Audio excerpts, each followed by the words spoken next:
attendees are in listen-only mode. Good morning, everybody in Europe. Good afternoon to those who are listening to us in China. Welcome to EU SME Center webinar series, How to Check Whether Your Chinese Business Partner is Legitimate. Preliminary due diligence and checking on business partners is evergreen of our webinars, and every year we plan to have at least 2 to 3 webinars on this topic. And it still shows that we have a lot of attention, because for today's webinar we have more than 160 participants. There have been recently several changes to legislation and as well practice of scamming, same as practice to prevent the scams, is constantly evolving. Therefore, we decided to have this webinar today. Normally, we talk about preliminary due diligence ourselves and we hold the webinars internally. However, this time we have decided to invite Mr. Roger van Bienen, who is an experienced lawyer and spent many years in Beijing. I will give a proper introduction to him a little bit later. First, for those who are new to our webinar and who are new to USME Center, let me introduce our services and our project. USME Center is a project which is funded by the European Union, and its purpose is to assist small and medium-sized companies from the European Union to invest and export their products, services and technology to China. We are implemented by 6 chambers of commerce, which you have their logos you have seen on the screen. One point about the technicality related question. You have an opportunity and option to ask a question to us during the webinar. We will try to reply to your inquiry during the webinar, during the last 5 minutes of the webinar. If we do not manage to answer your question, please submit your inquiry via our Ask the Expert button on our website. Now to our speaker. Mr. Roger van Bienen is head of RP Beijing office law firm. He works in China as a lawyer since 2009, and he has a rich experience with joint ventures, mergers and acquisitions, commercial contracts, dispute resolution and IP rights protection. So warmly welcome, Roger, and please let us know what we will talk today during our webinar. Thank you very much, Ludmila, for these kind words. Good morning, everyone in Europe. Good afternoon, everyone here in China. What are we going to talk about today? Well, first of all, as a lawyer in my practice, I think I get a weekly call from someone in Europe or the US who is being scammed in China. And actually, in most cases, there is nothing I can do. So I'm sorry to be so harsh to say it like that frank, but in many cases, nothing can be done. So that's what I actually want to do today. I want to warn you what can go wrong and how you can prevent that, how you can do some due diligence yourself behind your desk without the help of expensive lawyers or accountants or other advisors. What can you do yourself to prevent being scammed? Because in many cases, when people come to me and ask, can you help me? I say, no, sorry, I can't help you. But you could have prevented this easily by doing a certain few steps yourself. So why due diligence? That's what we're going to start with today. Why do you need to do that? And what are the risks in China? How you can do basic company checks yourself. You'll be surprised how many people do business with companies that actually don't exist. So there's a simple way to prevent that. Then check the basic facts. There are still a lot of people who do business with companies that maybe exist but don't even have a factory while they claim they have. There are a few simple ways to find that out. Then how to properly execute contracts. In China, we do that by using a CHOP. So signature usually not that helpful. And again, many people come to me and they have a contract that's not properly executed. So then it may be non-binding and you have nothing. Then we go to verifying your partner's financial status. You want to know, am I dealing with a real counterparty? Do they have some assets, or is it just an empty shell? And then we talk a bit about operational due diligence. So maybe you have a totally legit company, they have money, etc. But you want to know, do they also have the skill to deliver what I want from them? Then in the end, we were going to wrap it up, and we're going to talk a bit, once you've been scammed, what you can do. As I said already, often not much, but sometimes there are a few things that can be done. And then the final summary is some red flags and common scams. But I will touch on these common scams during my talk also, so it should just be more a summary. So then we go to the poll. Yeah, exactly. We go to the poll. And while I am launching the polls, let me as well add to the introduction of the Roger that just recently he helped us to update Knowing Your Business Partner starter kit, which is our report containing these and much more advices. So we will here in this webinar, we will touch some of the points, but if you want to know details, you can either contact us, you can contact Roger, or of course you can go and check our websites and download the report, which was updated with the help of the RP lawyers. So now the polls. And we have a question which is quite obvious at the beginning, because we want to know your experience with the scams and fraud in China. So our question is, have you ever been the victim of a scam in China? And 3 options: no, yes once, yes multiple times. So I see the voting coming. Luckily, majority are no, but well, now we will see some votes coming even for 2 yes options. So I give you like a few more seconds to vote, and I close and share the results with you. So 84% have no, luckily, experience with the scamming in China, and 8% yes once, and 8% yes multiple times. Roger, how does it correspond with your experience? How would you comment? Well, in a way, I'm not surprised, because you have to understand, most companies doing business in China, most Chinese companies are genuine companies who want to do honest business and want to make a decent buck. And it's just a small percentage of companies or people out here that try to scam foreign companies or other Chinese companies that give China, unfortunately, a bad name. So today's purpose is not blaming China for trying to scam every foreigner that's around, definitely not. But as you can see, if 16% of you has been scammed once or even more times, that is still a very high percentage, and it means that you need to be very, very careful in this country. Okay, so let's go to the slides and the webinar itself. Yeah, so why due diligence? I came across this quote some time ago, and I thought it's very good. It basically sums up why you need to do due diligence in China, and why Chinese lawyers and also Chinese people are very surprised that foreign companies don't do any due diligence when they do business with a Chinese counterparty that they actually have no experience with, they have no relationship with. So that is, so you can read the quote for yourself. Okay, so basically the chance of being cheated in China is quite high. So yeah, you can say you can go cheap on the due diligence, but being scammed is actually way more expensive. So we always say just spend some time, some efforts on checking the backgrounds of your Chinese partner. Yeah. Does it mean that the Chinese companies, as you said, that they might not be exactly the Chinese companies, they specifically target the foreign companies, or the Chinese companies are as well the victims of similar scams? No, there's a misconception that often exists that Chinese companies only do it to foreigners, but that is definitely not true. China is quite a harsh society, and it happens a lot. But the only difference is that Chinese companies are more aware of it. They grow up in the system, they understand the risks much better than foreign companies, so they protect themselves better.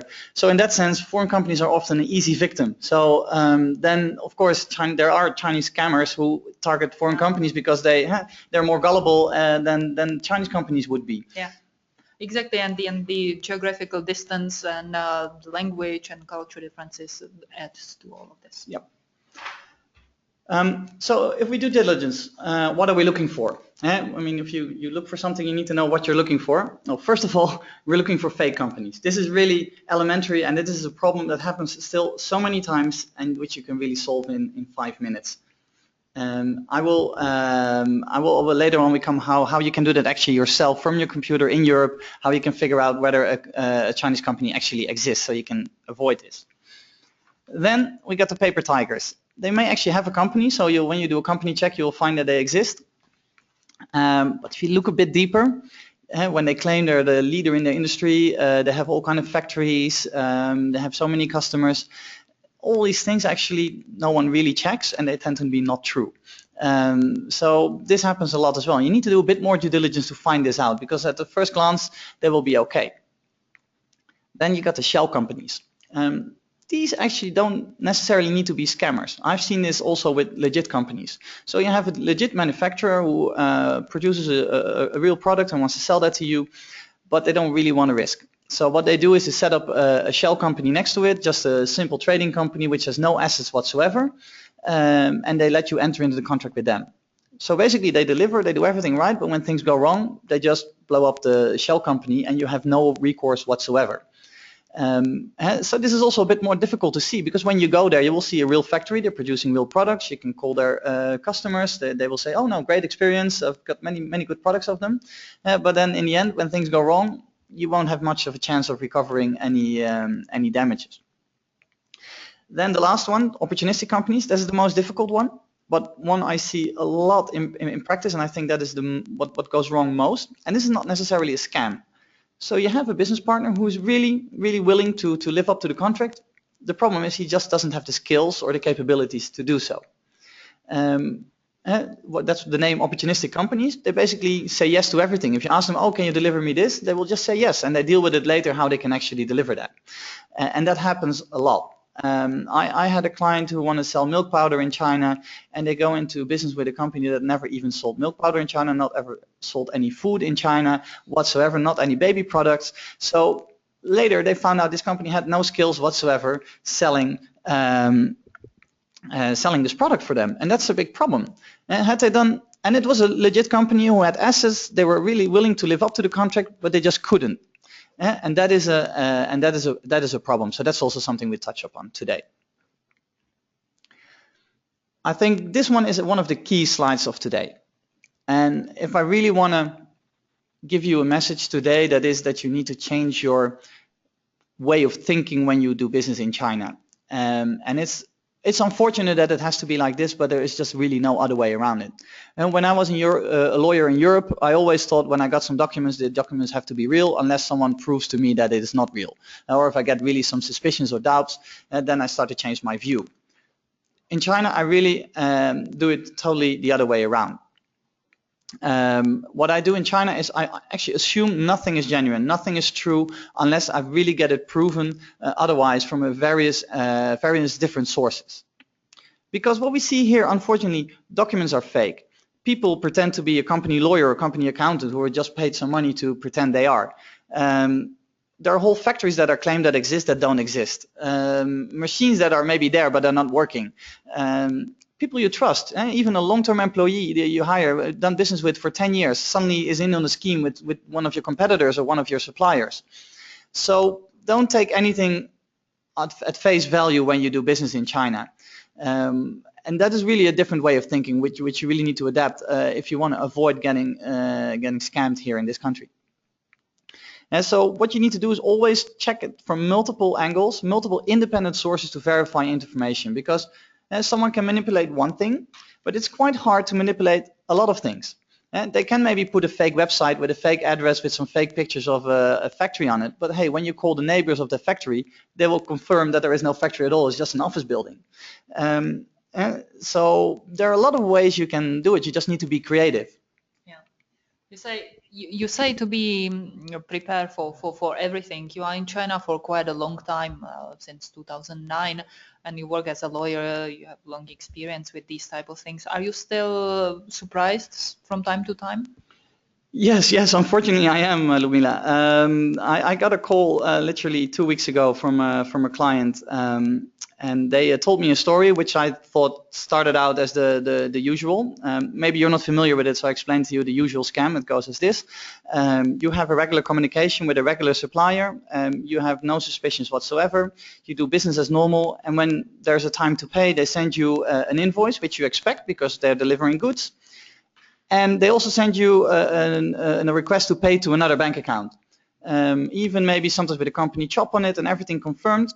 So then what you do, you pay to that other bank account. The problem is, however, that bank account is not in the name of your counterpart, it's in a totally different name. And that really is a red flag. Then all alarm bells should wrinkle and you should really pay attention. But a lot of companies don't, because it's just a regular contact in the day-to-day business, so why would you be suspicious? Well, trust me, you have to be. Whenever there's a request for a different bank account, you should get very, very worried and check it from multiple angles whether that's actually true. Because what can happen? Well, email accounts get hacked. In this case, the client's email account got hacked. What the hackers did, they just added one letter to the extension of the email address and also did it on the supplier side, so then they could intercept all the email communication. And they just got in the emails and just replied in the same way, and they kept going probably for weeks and weeks without anyone suspecting anything. And then they just push in the new bank account. But this scam for us is actually quite common. We had already many clients who had this, so I wasn't surprised by this anymore. And usually if this happens to you, the money is gone. It's in the Philippines or somewhere out of China's reach, so forget getting your money back. But this for me was still a common question. And by the way, it doesn't necessarily need to be an email hack. It can also be an employee who's suddenly going into the scheme and pretends to be the email, that there is an email hack, but there is not really an email hack. They just say that there is, but that happens. But what happens in this case, because the client asked me to investigate this this matter, and we started to investigate the company where the money was paid to. And to our surprise, we found it's actually a genuine company. It's really operating. It has a website. It has everything. We call them. They pick up the phone. So we're totally surprised because this is not normal. When this bank account scheme happens, it's usually to some shell company or an overseas bank account or whatever. But this was very strange. Well, then finally we decided to call them, and we got the finance manager, and she says, "Yeah, I'm totally surprised. We got raided by the Public Security Bureau yesterday. They blocked our bank account." What happened? My client's supplier also called the police, and they raided this company. And they said, "Yeah, we got an order by a bunch of Nigerians, and yeah, we didn't really trust it, so we said you pay first." And then the Nigerians said, "Yeah, sure, but the $40,000 my client paid to their account was the payment of the Nigerians." Luckily, we were just there on time, so I didn't ship anything. Our client got the money back through the police, but that's what I'm saying, expect the unexpected. It's not only Chinese companies scamming you, there are now also Nigerian internet criminals active in this field and targeting China. So always be very, very careful.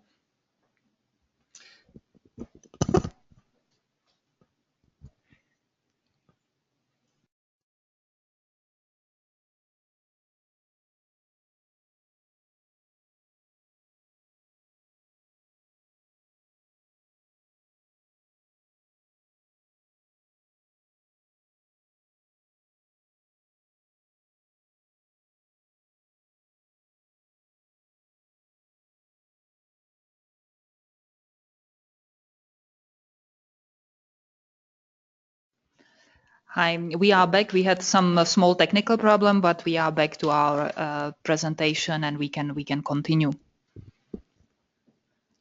So then, closing this slide, if you do business with China, really change your behavior, change your perception, and expect to be cheated. I think that's one of the key messages I want to give you today during this presentation. Nothing is what it seems. So what can we do to prevent being scammed? Well, first of all, basic company checks. Actually, quite recently, there is a nationwide database from the Administration of Industry and Commerce, basically the Chamber of Commerce in China, how you can say it. It's a company registry. And all companies in China which are registered there, they're in this database. So you basically can find any company in China. There are a few exceptions, but you should be able to find them in this database. And all you need is a name of your partner, but then it has to be the Chinese name. English name, means nothing in China. A Chinese name is the unique identity of each company, and that's really what you need to identify a company. So whenever I get a contract or an invoice or whatever from someone to look at, and the Chinese side has not put their Chinese name on it, I actually get very worried. And that's a bit opposite from a lot of European companies, of course, because they're used to reading English. So whenever it's in English is trustworthy, but it's actually not. You really need to look for that Chinese name. Whenever you write a contract, put that Chinese name in it. Always make sure you identify them by that. Yeah. I mean, so we have online database, like commercial database. Can anybody check? Because it's public. You said it's publicly available. So if I know the name, Chinese name of the company, well, can I check myself? Yeah, it's really very simple. Basically, as simple as going in Europe to any company registry or Chamber of Commerce website and checking out a company. It's not more difficult than that. It's for free. You don't need to pay. Basically, the only thing you need to do is to be able to read Chinese. So if you have a Chinese employee, they should really be able to do this and do this basic company check. Otherwise, there are a lot of people in China, including the EU SME Center, who provide this as a service. There are embassies who provide this as a service because it's really only a 5-minute job. So if you find yourself in a situation where you dealt with a company that didn't exist, and trust me, it happens a lot, it basically means that you didn't do this 5-minute check. So this is really what I want to say that you always need to do. And whenever we do due diligence on any company, this is really where we start. So what can we find online in this database? I'm not going to go through all these items because I can talk about it for a long time. So if you go to the report that we just updated, there is really a detailed list of all these items, and you can read it for yourself what is there. I will just touch upon a few small things. The first one is the business scope, the top right corner. And the business scope is really crucial in China. The business scope basically determines which activities your counterparty is allowed to conduct in China. So if the business scope says it's a trading company and they claim to be manufacturing stuff, that basically means they're lying to you because they have no license to do so. It doesn't necessarily mean they're not legit, but then there must be a manufacturing company standing next to it doing something they have a relationship with, but they for sure cannot directly deliver you products they manufacture themselves. So the business scope is really crucial. Always check that. What is it that they're allowed to do and what not? And then another thing I want to touch upon is the officers. The most crucial one is the legal representative. That's on the right-hand side in the middle. The legal representative of a company is basically the only one who is allowed to represent the company, and that person is responsible for the company, etc. So if you're dealing with a company, you actually always want to talk to this person. In practice, it doesn't work, of course. If you're talking with a very big company, then you probably won't get to the legal rep. But if it's like a medium-sized company, you should see the legal representative at some point and actually really want to deal with him. And that's always a security that you're dealing with a person that has authority to represent the company. Well, then left bottom corner, the status. It doesn't happen that often, but if you see the company is deregistered or suspended, of course, you should be very, very careful. Companies need to report if they're being punished or conducted some illegal acts, but that's self-reporting, so basically no one does that, so I never see that, so don't expect too much of that. And then quite recently, the AIC has this abnormal list and blacklist, and that means that the company is not doing its annual reporting. That in itself is not a reason not to engage, but you should be careful. I mean, the same as in Europe, you need to do your annual filing. Some companies just forget it. It doesn't mean that there are crooks all of a sudden, right? But it's just one of the warning signs you can encounter. Then this is the online check you do, but you should not stop with the online check. Usually these website details are up to date, but since anyone can go online, anyone can claim to be a certain company, right? So anyone can say, I'm this in this company, this is my legal rep, and it's public information. So you need to make sure that they really are who they say they are. And what you always should ask is the business license. And so the business license, without a business license, you cannot operate a company in China. And there are two types of business license. You've got the main business license and the duplicate. The main business license is basically on the wall, which means that anyone can take a picture of it. So what you want is a duplicate business license, because that one is in the safe. So that's basically what you want to have. There are a few other things you can ask. If you're dealing with a manufacturing company, they will have manufacturing licenses. So maybe you want to see that if that's important to you. If they operate a factory, you want to make sure that they actually have the right to use that land where they are operating, or they lease it. There are all kind of things you can ask for and that you really want to check. So I mean, you are suggesting to ask the business partner to supply with the business licenses and other licenses. Wouldn't this business partner or the representative feel offended when somehow you start to investigate on them? no, they won't be offended at all. As I started with in the first slide, I said that Chinese companies actually do a lot of due diligence before they engage a new business partner. So this is totally part of the business culture here. They won't be offended at all. They will just see that as an ordinary course of business that you ask for all these kind of documents. And it's also good to show to the other side that you're diligent and because it gives them also, even if they have no bad intentions, they know that you're watching them and that you're paying attention. So definitely don't be afraid and don't be ashamed to ask for all these things. They really won't feel offended. And if they do feel offended, it's actually a sign you should walk away. Yeah, thank you. Okay, then check the basic facts, because you can check whether a company exists, whether they have the business license, all the licenses, etc. And I have seen it many times that people actually check this. I lately had an inquiry from the US, and I was really impressed. They had done all the due diligence. It really was perfect. They could give me the business license, all certificates. They even had pictures of the factory, but they forgot to check a few basic facts. And when they made their down payment of $6,000, nothing happened. And the problem is, for $6,000, you can't really start hiring a lawyer and starting all kind of litigation to get your money back. So. And I felt really sympathy for these people, because they were really careful and really aware of what was going on, but they forgot to basically do the last check, to put the last step, and that is to check the basic facts. And this is really crucial. And this is nothing legal or a specialist. This is just common sense. You should always check, can this company deliver what they promise? Do they have a good track record, etc.? So I'll just go through these points one by one, because I think they're really, really important, and a lot of people forget one. And if you do them all except one, it can still go wrong. I'm not saying if you do them all, it will always go right, but at least you're in a better position.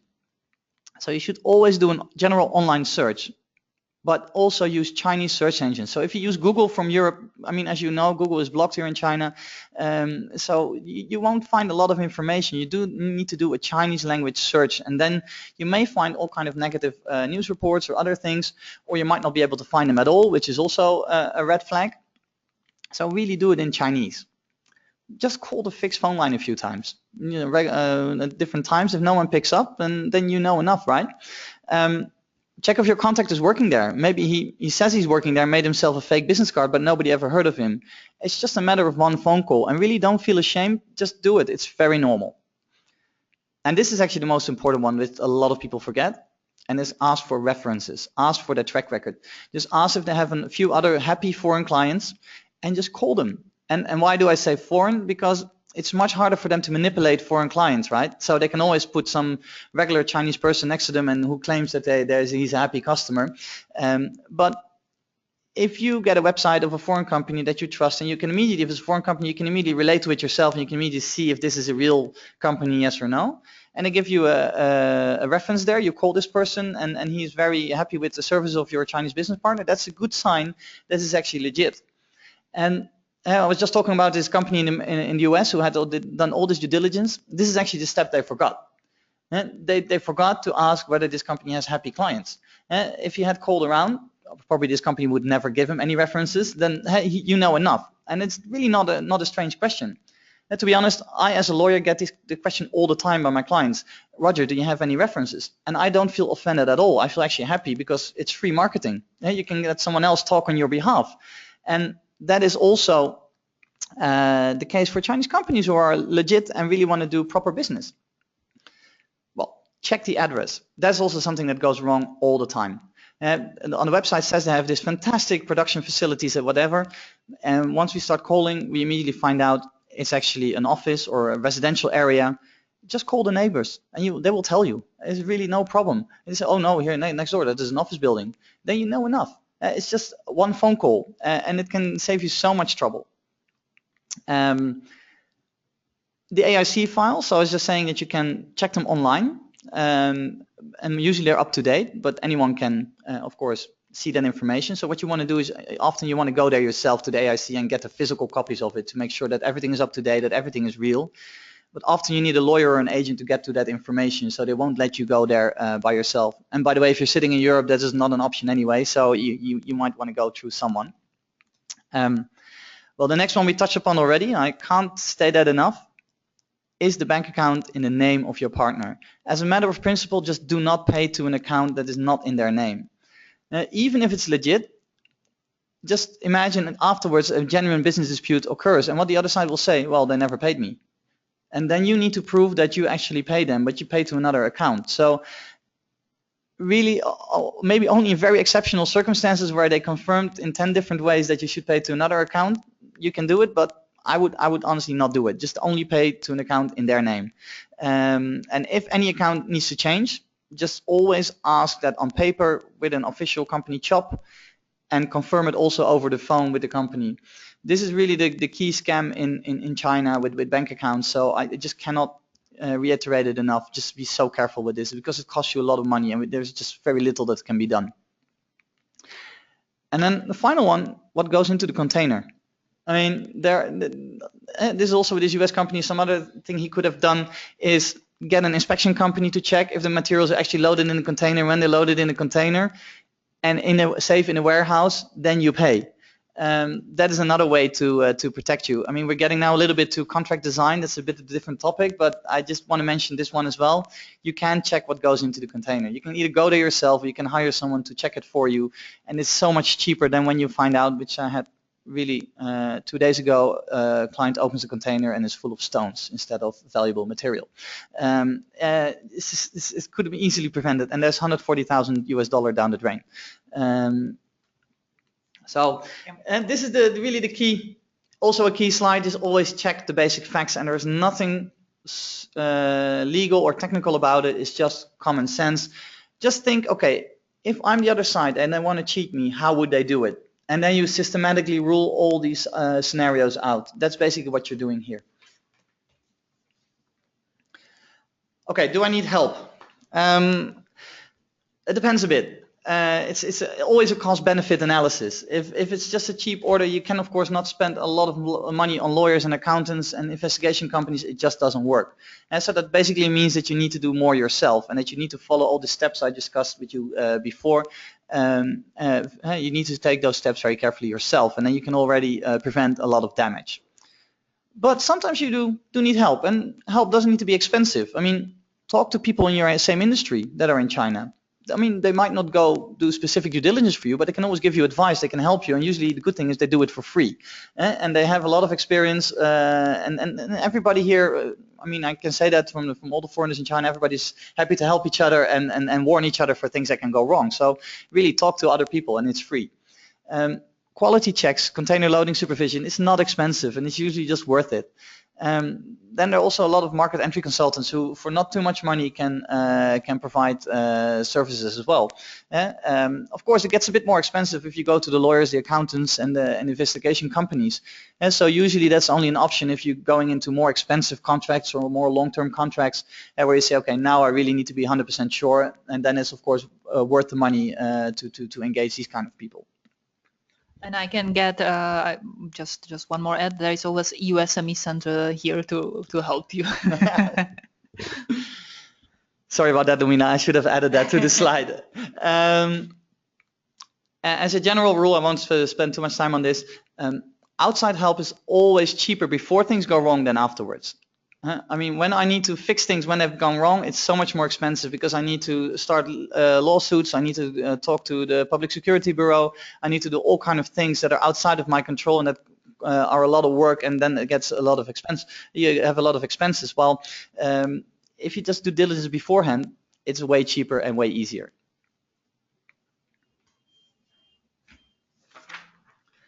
Okay, let us move to how you execute contracts in China. I understand most of you are in Europe today, so the people in China, please bear with me because I guess this is very familiar for you, but in Europe you might not be so aware of it. What we need in China is the official company CHOP. What you see here are pictures of an official company CHOP, and it is usually circular, it's red, and has a name in Chinese characters. So sometimes also in English, depends a bit on the company, but definitely in Chinese. And you should be able to read everything. If you don't have this, then basically as a basic rule, you're not having a valid contract. So look with me, please, at some examples of not official chops that I actually have seen in practice, and then they present it as the official chop. For example, the one on the left bottom, I negotiated this contract for, I think, 4 weeks with the other side, and then in the end they come with this blue chop and say, yeah, it's chopped. But basically it means you have no contract. I always compare it a bit like in Europe. I mean, not every contract you sign it by the other side as well, right? I mean, our contracts also go by email and by purchase order, so I understand that. So I always say as a rule, if you in Europe would accept something not being signed, then okay, then maybe you can accept an email in China as well, or can accept this kind of chop. But if it's a very important contract, in Europe you definitely want to see a signature of the person authorized to sign on behalf of the company.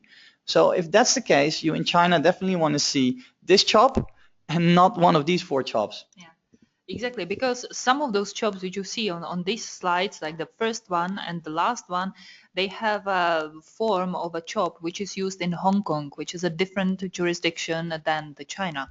So if you have on the first page identification of a company sitting in China, in mainland China, and the end company stamp which is looking something like this, these 2 things, they do not match. So how do we handle the chops? And we talk a bit more about it. And next to the company chop is basically what you always want. There are a few types of other chops, but I usually don't accept them. Maybe the contract chop, but you basically really want the official company chop on your contract. And it binds the company also in case of unauthorized use. So if you have the real original chop and it's on a contract, it is binding on a company. That doesn't mean that you actually want a chop on a contract that is used without authorization, because you can expect that the other side will resist it. So if some random employee puts a chop on it, you might have a valid contract, but that doesn't mean that the other side will live up to the contract, and which basically means that you need to start legal proceedings, etc., to enforce it, which is, of course, obviously you don't want. So it's always better to check if the chop is used in an authorized way by calling the company, make sure that this person may put the chop, or what we often do is to ask the legal representative to sign as well, because next to the chop you can also ask the legal representative to sign the contract, and then you have a binding contract as well. So if you really want to be sure, you ask for both. And again, you don't maybe do that if you're having a 200 euro order, doesn't really make sense, but if you buying goods for 500,000 euros, you probably want to see both. You have mentioned here on the slides, forged chopped are not binding. So how to make sure, how can I'm in Europe, I have a company in Europe, maybe travel once in my life to China. How can I make sure that the company is stamp, company chop is real one and not the forged one? Yeah. Well, what you want to do is, because the forged chop is indeed not binding because it's not a real chop, what you can do is, that's why I said you can get the documents from the AIC, the hard copies, and a lot of these documents contain the official chop. So what you do is you compare that official chop on those documents with the chop you are getting. The Public Security Bureau also usually registers the chops, so you could go there and get the chops there, but in practice it's not always that easy.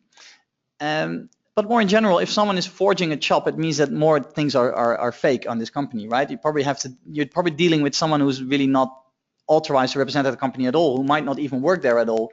So what you should do is to go there, visit the company, or call them, and then you'll probably find out this person doesn't work there or has no authorization, etc. So it will be very strange to have a legit company suddenly forging their own chop and putting it on a document. And so that's why doesn't really happen that often in practice, unless you're dealing with something that's totally fake, someone who's just pretending to be a company while he's not.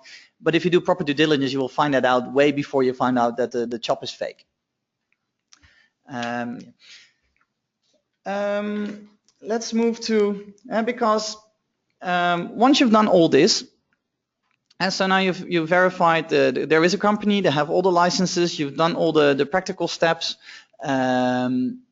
Yeah, so they have a factory, they have good customer relationships, etc. You have a real chop on your contract, but then is the company any creditworthy, right? Do they have any money to pay you if things go wrong? For example, they go bankrupt. For example, they deliver faulty products and you have product liability in Europe, which you want to hold them responsible for. So you want to know, am I dealing with a shell company or with something real? Unfortunately, this is quite difficult in China. It's quite hard to get financial data without the cooperation of your partner. I mean, of course, if they cooperate, that's on the right-hand side, you can get a lot of information. If they want to give you a bank reference letter, basically a bank saying that they have so much on the bank or they're creditworthy or whatever, if they want to give you the audit reports, which then of course are signed by, you need the originals signed by the auditor. They want to they want to get a credit history through the Bank of China, even tax returns. Then yeah, you know you're dealing with a genuine company. We did that once. I once had to do due diligence on a company, and there wasn't much, so we just told them, listen, you log in on the tax website, and we look with you to see what kind of tax returns you filed, to see if all these customers of yours are really existing and that you really had so much revenue. And they let us because they wanted to prove they're a real company. So that is definitely an option, but you do need their cooperation. It's quite difficult if you don't have their cooperation to figure out what's going on.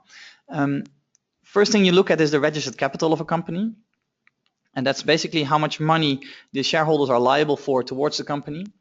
But there is no guarantee that money has actually been paid, and there's also no guarantee that money is still in the company. So even if it has been paid, it might be spent on something else.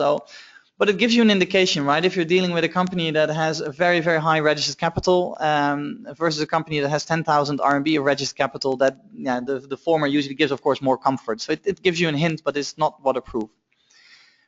Sometimes you can get your hands on annual reports filed with AIC, but usually not up to date, and it's not always easy to get access to them. It depends on the location. But again, if you can get your hands on them, it gives you some sense of what this company is worth and what they're up to.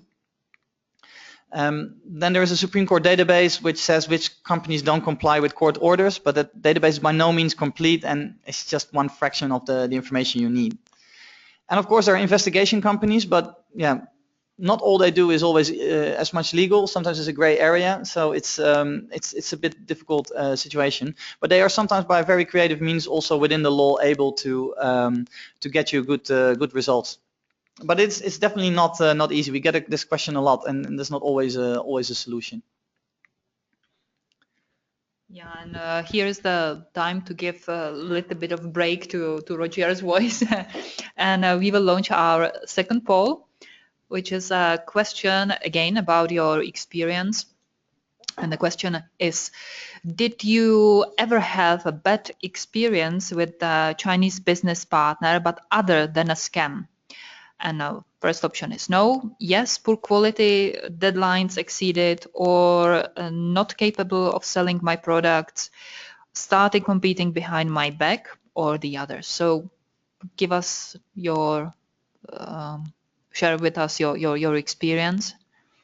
And well, I can see that luckily not many of you has a bad experience. Well, but well, it's changing. Okay, so I'm closing the polls now and share with you the results. 40% of you have no bad experience. 38% have experience with the poor quality or problems with the deadlines. 3%, the least, yes, not capable of selling my products. 5% yes, started competing behind my back, and 15% of you have other negative experience. Yeah, well, unfortunately, this exists. So, well, Roger, what do you say about this? Yeah, again, not surprised at all.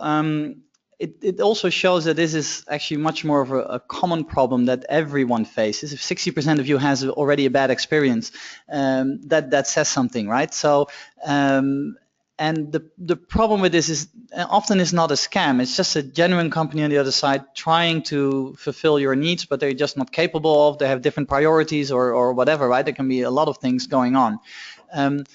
And with all the basic due diligence I just described before, you won't filter that out. So that is the hardest part. You need to do actually a lot more to find really the right partner that's a really good fit for you and that will be fulfilling your needs in the long run. And that's a whole different type of due diligence if you want to find that. So that's why I want to take some time also for the operational due diligence. And what you really should do is to go there. You just need to do a site visit. Just look and touch and feel and smell everything, and don't go there for an hour. Just if it depends on the importance of the contract. But if it's a lot of money, you might need to spend a week there. Because what you need to do is just look at the organization. Does it make sense? Can they actually deliver what you need? Just go to that factory and see what they're doing. Understand their quality control. The products are coming out of there. Is that really what you need? Are they going to satisfy all your requirements? And again, I mean, I'm a lawyer. This is not my specialism, but it's of course a lot of common sense. And if you with your industry knowledge are probably best placed to do this. There are some companies who are doing this in China, but I always tell my clients, you need to do it yourself. You need to go there and just watch it and see if these machines work, because it's your industry. You should know how a machine should work and whether it's old or not, and whether the products coming out are really what you need. Of course, this is not cheap. This is expensive. But if you go into a business relationship and you start investing in it, and you start shipping products, or they start shipping products to you and they're the wrong quality, you find yourself in a long-term situation that won't work out, and where you might need to change supplier, you need to fix it. And this is really what we get a lot. And then we get in, of course, when things really go wrong and when contracts need to be enforced. And then sometimes I think, yeah, well, if you looked at it, and what I told you before about the baby milk, you're going to do a partnership with guys who've never done baby milk before, not even food. Yeah, what do you expect? I'm now doing another client. They want to sell online applications to schools, and they're thinking of a partnership with someone who sells tables to schools because he has the right connections with the schools. Yeah, that may be the case, but yeah, I already warned them. I say it's not necessarily a no, but what are you expecting that will happen, right? I mean, so there are.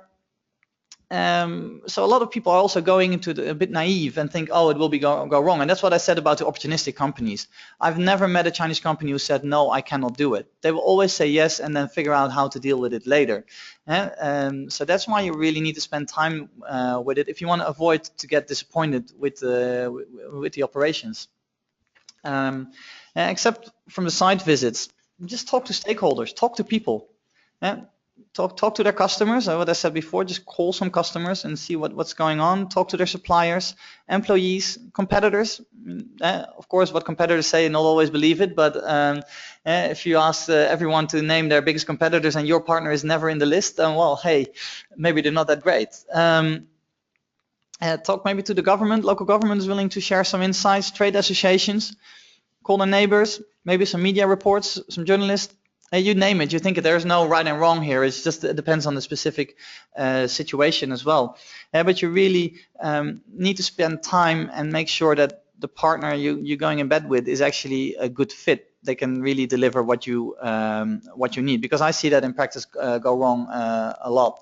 And that even I, as a lawyer, can see, but yeah, I know nothing about your industry, but it just doesn't make sense. It just doesn't add up.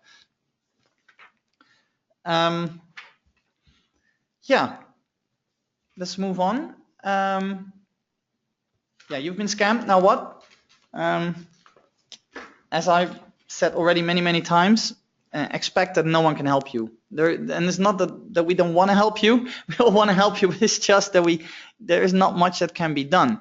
You have to understand that someone who's cheating you will know that from the outset, right? So they know you will try to come after them. So they will cover their tracks, and they're always 2 steps ahead of you. If you pay to the wrong bank account, the money will be sent out immediately. Yeah, what we can do often is we can go to the Public Security Bureau and the police basically. You don't go where the counterpart is located, or if they don't exist, to where their bank account is. But don't expect a warm welcome there and they're waiting for your case and trying to solve it for you. There won't be any active, sophisticated investigation. Often we need to apply a lot of pressure on them together with embassies and whatever not, and try to actually get your case accepted. Only that is already a challenge. Because don't think that the police here will accept your English language contract or purchase order. They only read Chinese, so you need to translate everything. Then you need to go there in person. You can't do that by fax or by email. So you need to submit everything there. And if you're sitting in Europe, that's of course very costly operation to get someone to do that for you. And so if it's about a low amount of 5,000 euro or 10,000 euro, yeah, usually you can't do a lot. And yeah, I've got a client I told you just about. There's 140,000 euros they paid, and when they open a container, there are stones. We're gonna try now, but I already warned the client there's a big risk that in the end of the day we won't be able to recover it. The first challenge is just to get the PSB to accept the case. So. Yeah, exactly. But I mean, you are saying that it's a problem to persuade the public security bureau, the police, to accept the case. I can understand it when the company is not existing, no business license or whatever. But what if you prove that the company exists? Then public security bureau can find out who are the shareholders, who is a person, as you said, legal representative who represents the country. Why they cannot proceed themselves? Why they do not act actively? Yeah. Because these criminals, they're of course smarter than that. They're not. If you open a fake company, for example, in Qingdao, you're not going to live in Qingdao where the police can just pick you up and then bring you to jail, right? No, you live somewhere else. So you just these people. And China is a very big country, you have to understand, right? So every province or city is kind of on its own. And if the police in one province wants to do something somewhere else, they need to go through a whole lot of bureaucracy, which they're often not willing or not even capable of. So. And that's a big problem. And then a lot of these people, these legal representatives who register a fake company, they're not the real people doing it. They're just some middlemen who get paid a very little sum, or maybe some farmer on the countryside who has no assets whatsoever. So what you're going to claim from them? They just take the money cash from the bank account, give it to whoever sets up the scam. There is just nothing that can be recovered. So even if the Public Security Bureau wants to help you, which they sometimes do, what I told you in the case of the Nigerian scam, the police acted very fast. We were very surprised, but they did so because my client's supplier had a very good relationship with them. So then they could act within 1 day. We foreign companies, we usually don't have such a relationship with them. So that all makes it very, very complicated and difficult to act against these companies. I want to note that if you have a genuine business dispute, so the poll we did just now, if you have a Chinese supplier, a regular supplier who gives you poor quality or exceeds deadlines or other problems with suppliers, that's of course a totally different story. And in those cases we can often do something a lot. That depends a bit on the situation, but because these people have no interest, they were not scheming against you from the beginning, right? So they were not covering their tracks. They were just trying to fulfill their contract, and then suddenly they can't, or they don't want to anymore. But that gives you time, right? So there still is a factory there. There's still something that can be done. But you need to act fast, right? I mean, if they see things go wrong, they can suddenly disappear. So you should not wait and think, oh, well, I do it tomorrow. No, you really need to do it today.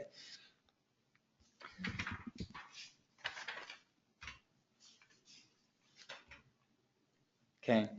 Well, this is really to wrap it up. It's not a lot of new information. Just some warning signs. If you see one of those things, you should be really careful. Not saying that if you only see one, that's per definition wrong, but the first one is actually wrong. Too good to be true, it is not true. That is true, I think, everywhere in the world, and especially in China. Can't say it enough. A non-bank account, don't do it. I think this one is crucial. A lot of people forget this one. No verifiable track record. Talk to customers, talk to happy customers that you can actually verify that do exist, and that will save you so much trouble. Information does not add up. Address different on the business license from the website, from other licenses and other stuff. You probably have some fake documents. Unsolicited requests. So if you get an email out of the blue, be very, very careful. The request for facilitation fees, I didn't touch upon this scam yet. I will do on the next slide. If you get pushed all the time, you need to do this, you need to do that, get worried. Full upfront payment, I would never do that. This is a strange one, website only in English. We feel very comfortable with an English website. I actually get very nervous because a genuine Chinese company will first have a Chinese website and then later may do an English one. It's not the other way around. So if there's only an English website, it's probably because they're scamming foreigners. No company email address. It's a bit of a difficult one. A lot of Chinese businesses, even if they're legit, still use some public email domains. So it's not by definition a non-starter, but just be careful. And then the last slide is basically also a summary how you can prevent the most common scams. The type of scam, and no delivery or a wordless delivery, as they just don't deliver or they deliver you stones. Or they ask for a facilitation fee, so you come here and they ask, oh, you just pay a few €100 or €1,000 for some notary fees or some customs officials, very small money, but it's just annoying if you lose it. This you usually can prevent pretty easily. Find out that the company is not incorporated. Well, we know now how to do that. That the address is in a residential area, they have no staff, they have no production facility, and they're based in an office building or whatever, they have no licenses. They have no customers that you can call. That usually is a sign that you're being scammed. The fake representative, so someone claims to work for a certain company but does not. Well, this person can only make that happen by giving you all kind of fake documents. It's quite easy to unravel. You just call the company. You just do a few checks with the company and ask for the real business license, etc. And usually we'll find it out. And also in that case, the bank account can, by definition, not be in the name of the counterparty. So that should also be a red flag. And then the last one, the hacked email, the sudden change of bank account, also very common.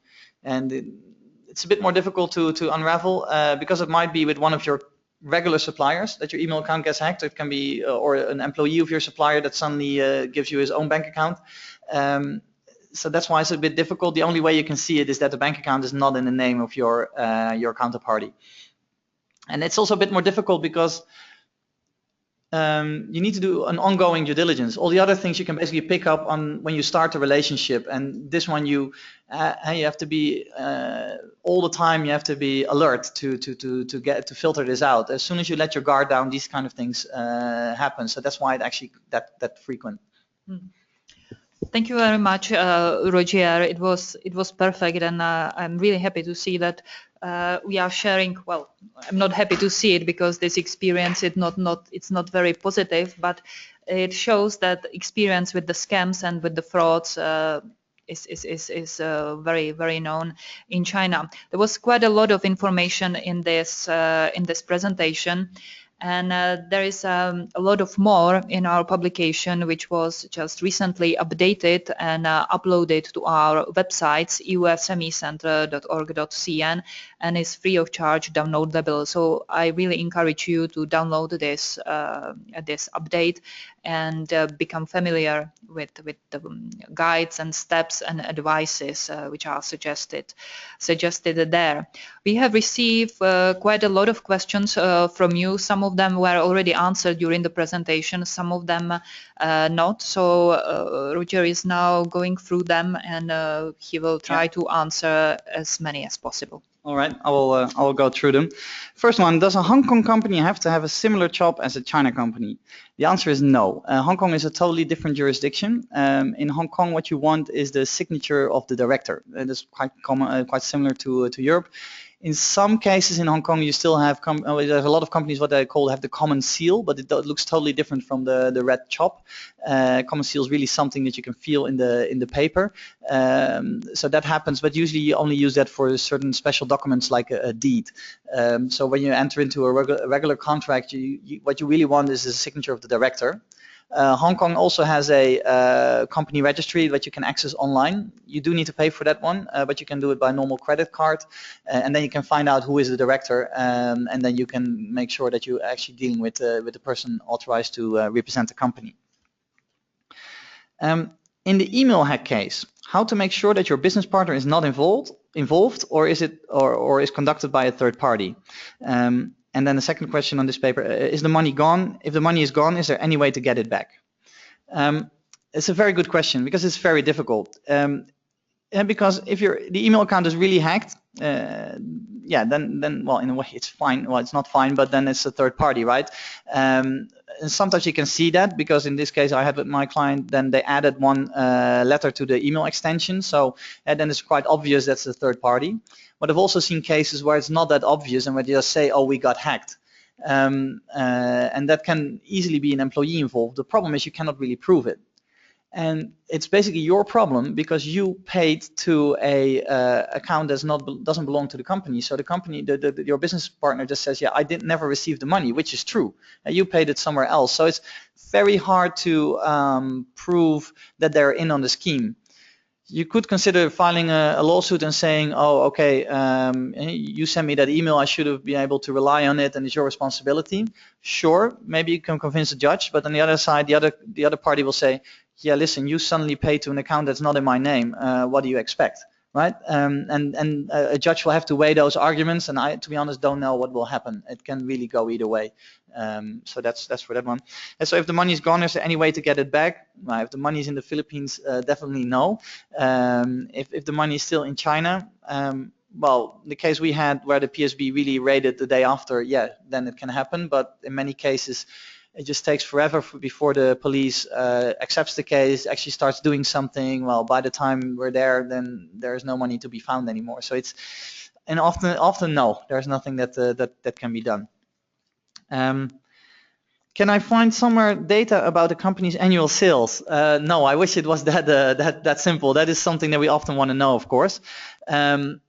How it depends a bit on the type of due diligence. If the other side cooperates, I mean, for example, if you're buying a company, then it's something you look at immediately, of course, and then they're willing to share that data with you. You still need to be careful. Then you usually want to verify it on different occasions. So you want to see the bank records that the money comes in. You want to see the sales contracts.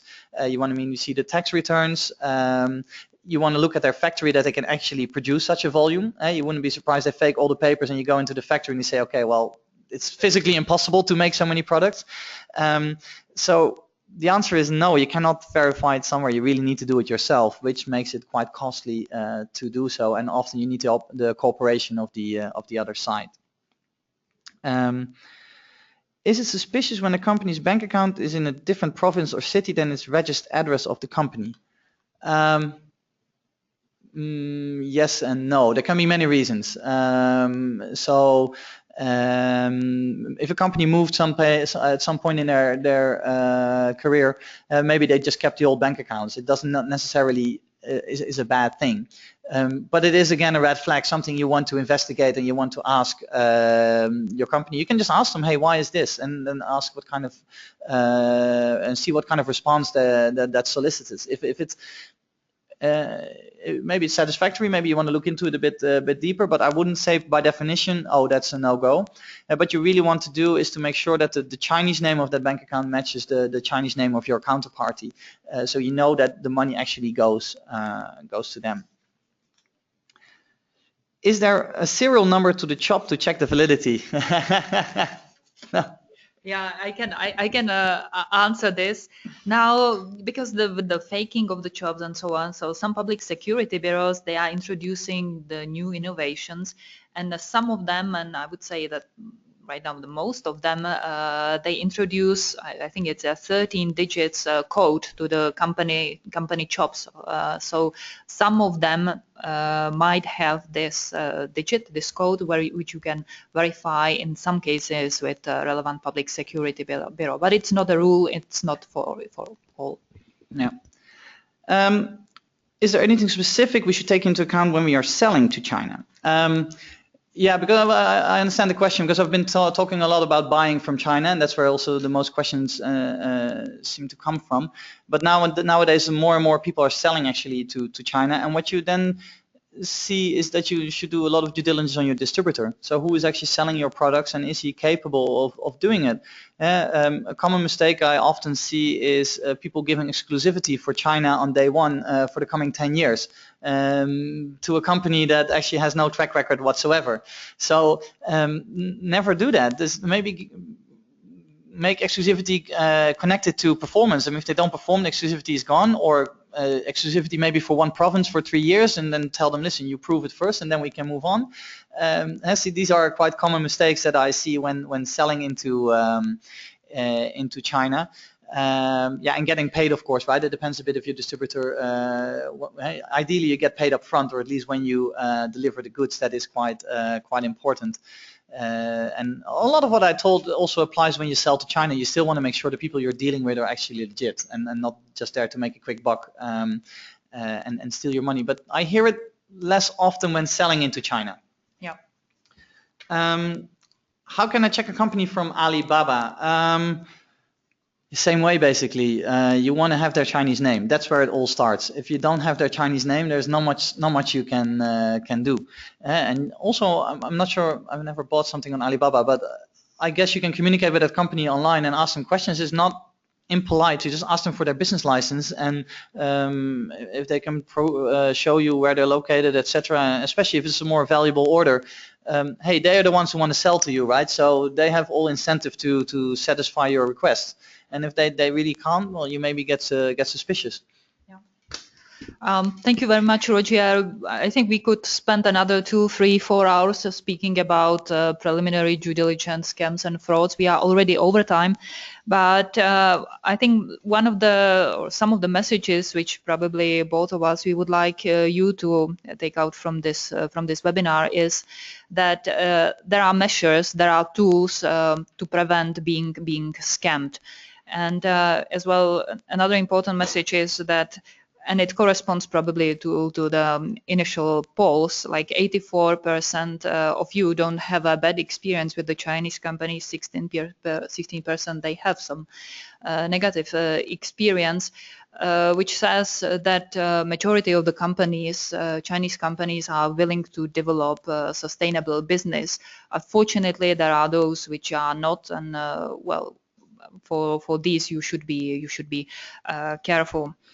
I would like to thanks once again to Roger for giving us the presentation and the webinar. You see the contact details on your screen. Please download as well the publication Knowing Your Partners, where are other contact details and advice. You are as well very much welcome. Ask the expert, which is a service which USME Center provides on the website. So you can send us your inquiry. We do, as well as was mentioned, AIC check. This is the commercial register check on the database. This service is provided free of charge. Plus, we do further verification of the partner, which is paid service, but it always depends on the conditions and the demands. So thank you very much for your attention. Please stay connected with the USME Center, and see you in the next webinar.